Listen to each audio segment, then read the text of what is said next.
Well, for 7 years, Savannah Alderwoman Linda Wilder-Bryan has focused unimaginable grief from the death of her son, killed by gun violence, into work on behalf of our community's underserved population. Now she is closing the foundation she named after her son, and she joins us now in studio to talk about why she feels it's time to do this. I want to first say your son's name was Lawrence Bryan the Fourth. You named your foundation LB4 after him and after. Yeah.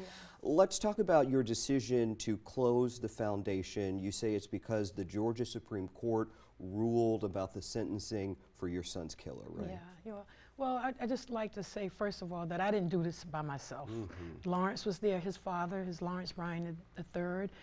And so we were in a space that I don't even think people really understand, but we never really had a chance to grieve because the fight was for justice and justice for Lawrence. And so I wanted to wait until the alleged killer, is what they call him, went to the Supreme Court, and he did. And probably about 2 weeks ago, we found out that the Superior Court here, the decision to give him life plus 80 was upheld by the Georgia Supreme Court.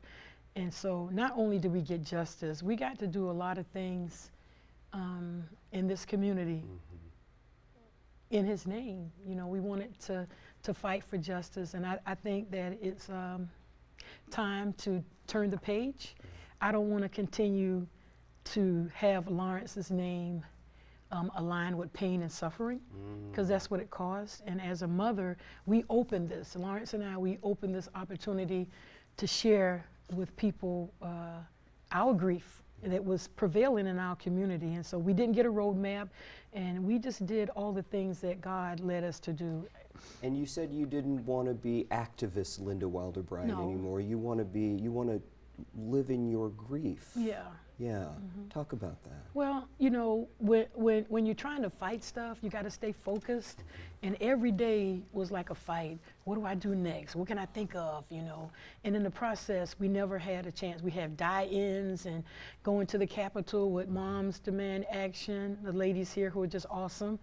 They help survivors, working with mothers of murdered sons, with Barbara O'Neill and all the other mothers who during the time frame when Lawrence was killed, they're still going through this stuff. I am reminded of Psalms 1, and it says that, you know, we must be patient and wait on the Lord. And so we did that. We were patient, and 7 years later, we did some of the things that we thought the city needed to know about it. We got a cold case going on that helps other mothers, and I want to rest and rejoice that we didn't let people tell us no. Yeah. We kept pushing. You want to rest, but you know, we're looking at video here behind us. Remember, you gave away the car in the name of the foundation. Yeah. You have fed children around this city. You've helped hundreds and hundreds, thousands of people. Bicycles. How do you think that doing all of this helped you in your grief? You helped so many. How did it help you in your grief? Well, it helped me to understand that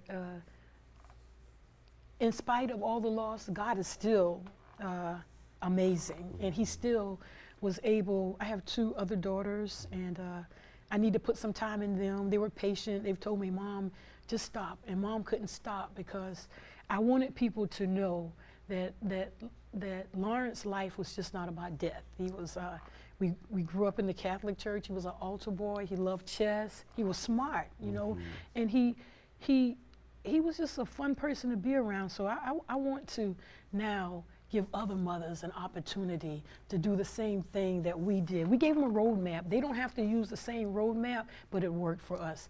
In addition to getting justice, we got some property called the Love, LB4 Village of Love, where transitional mothers are going to be able to stay. We've been working with the roofless. We've just been doing all the things that kept me busy and kept me sane, because if I had to sit home, I think I really would have lost my mind. All right, so you are busy. You are still busy. You are the 3rd District Alderwoman Yes, I am. For Savannah.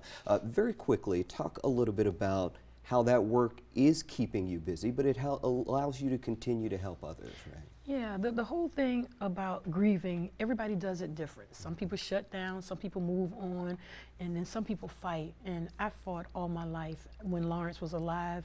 And the fight wasn't so much for justice for him, but it was to get justice for other people, like baby Kiki, you know, a baby who slept in her bed, you know. They didn't even have a cold case here. And I'm saying a population with 57%, and I had to go to the state attorney, so I'm really appreciative to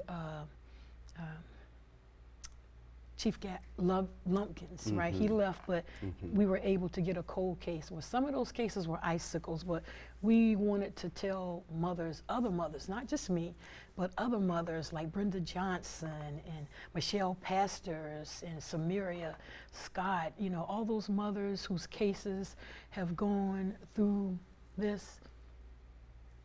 We're sisters. We're in this club that nobody wants to be a part of it.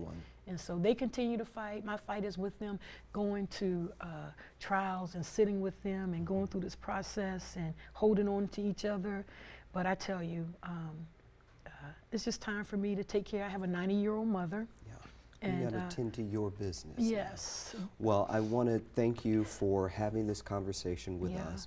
And on behalf of, I already know, a grateful community, thank you for what you've done these past 7 years and for what you continue to do. It seems just like yesterday, just like yesterday. But we continue to do other things, but I want to concentrate and I want to live and I want to grieve now, and Lawrence does too. He's going to continue to do some things, but I think it was time to just say L before and after.